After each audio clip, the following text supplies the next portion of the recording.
Et voici la dernière acquisition en date.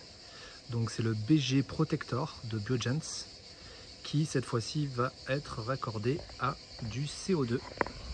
Donc là j'ai le détendeur pour gérer la pression et j'ai carrément pris le pack complet avec ce boîtier là qui permet de gérer l'activation du CO2 à certaines plages de la journée. Donc on peut programmer 2 plages avec un début et une fin à chaque fois. Pour rester cohérent avec mes précédentes vidéos sur les 2 autres pièges, je vais le positionner toujours au même endroit. Donc pour ceux qui regardaient mes vidéos, vous devez reconnaître. Les moustiques cette année 2024 ont mis du temps à arriver, mais ils sont bel et bien arrivés. Et là on est envahi. Pourtant mes 2 pièges tournent à bloc, le Pionnier et le BG de Biogens, là, le classique, celui-là. Ils en capturent beaucoup, mais on est quand même envahi. Des fois j'en ai 10 autour des jambes, c'est l'enfer. Donc j'ai investi dans ce nouveau Biogens BG Protector avec du CO2 et puis on va voir ce que ça va donner pendant quelques jours. Alors pour mieux comprendre le positionnement du piège, ici déjà l'ancien Biogens sans CO2 ou sans quoi que ce soit, il en capture pas mal à cet endroit là. Et du coup nous, notre lieu de vie, il est juste un peu plus loin. Hop, voilà. Donc ici vous pouvez voir, il y a la table à manger qui est là. Et puis on mange aussi des fois là-bas sous les arbres, ça dépend du soleil. Donc on est vraiment pas loin. Et donc l'idée c'est de déporter les moustiques pour qu'ils viennent ici et qu'ils ne viennent pas nous embêter nous. Ce que j'aime bien dans ce modèle, c'est qu'en fait on va un peu avoir un cumul des deux. C'est-à-dire qu'il va tout le temps tourner avec ici l'appât qui est mis ici. Donc il va toujours tourner avec le même système que celui-ci, avec donc l'aspiration un peu plus forte que le Pionnier. Ce que je pouvais lui reprocher, c'est que l'aspiration n'est pas assez forte, c'est ce que je lui reproche toujours d'ailleurs. Et donc là il va attraper ceux qui vont être appâtés par ça. Et au moment où les moustiques sont le plus actifs, on va ajouter donc la diffusion du CO2 via mon mécanisme ici et le timer ici.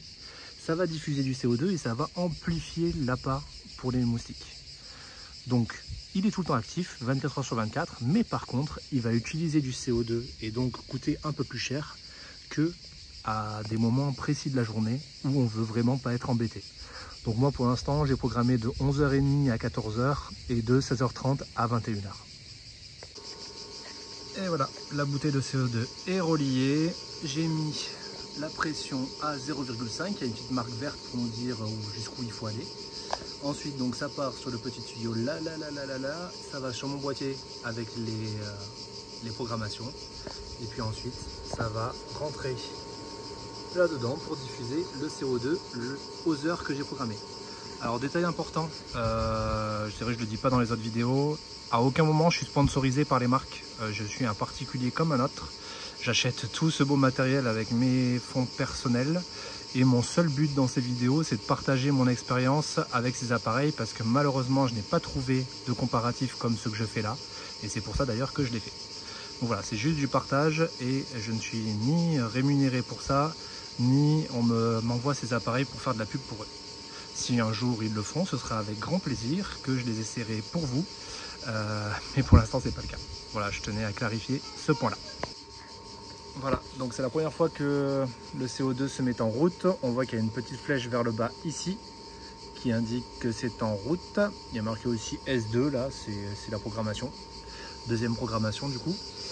Alors on va faire un petit bilan. On est toujours le même jour que la présentation de tout à l'heure où je l'ai mis en route. Donc vraiment c'est tout nouveau. Alors au début je sais que les pièges peuvent être un peu moins efficaces parce que y a l'odeur du plastique et tout ça. Alors là j'en vois un qui s'est égaré dedans. Hop. Ouais, donc là pour l'instant il n'y en a qu'un. Donc est-ce que c'est l'odeur du plastique qui pour l'instant les rebute ou est-ce que ils sont pas encore sortis? Je ne sais pas. Hop, affaire à suivre. Alors ça fait quelques jours qu'il tourne. J'avais pas filmé au fur et à mesure parce que au début ça c'était pas foufou. Donc voilà, j'avais temporisé, je pense à cause de l'odeur de neuf de l'appareil. Là, on est pile poil à l'heure fatidique, on est en train de se faire un peu dévorer et là ça grouille à l'intérieur, c'est impressionnant. un petit peu autour aussi, mais pas beaucoup, parce qu'en fait, comme celui-là, l'aspiration est assez puissante, ben, ils se font directement aspirer, donc ils n'ont pas le temps de grouiller autour comme le Pionnier. Donc vraiment, pour l'instant, pour moi, c'est le top. Hop, je remonte un peu la pression de ce que j'ai pu tester. En termes de consommation de gaz, il faut encore que je teste, mais logiquement, on doit être en termes de tarifs un poil moins cher, je dirais, que du gaz naturel, parce que là, directement, on envoie du CO2, il n'y a pas de transformation, donc pas de perte. Contrairement au gaz naturel, enfin au gaz butane, ou ouais, butane, qui lui doit chauffer pour se transformer en CO2, donc il y a forcément de la perte. Donc content de mon achat, vraiment pour moi ça reste le plus efficace de ce que j'ai pu tester. Et comme je disais au début de la vidéo, on a l'avantage de cette hybridation entre guillemets, dans le sens où quand le CO2 ne tourne pas, et ben, il continue d'aspirer avec l'appât ici des phéromones. Et quand le CO2 s'active, et ben là ça fait vraiment aimant à moustiques et ils se font aspirer. Alors, il y en a un qui tourne autour et il va se faire aspirer tranquillement. Voilà, donc je vous préconise cette machine par Biogens.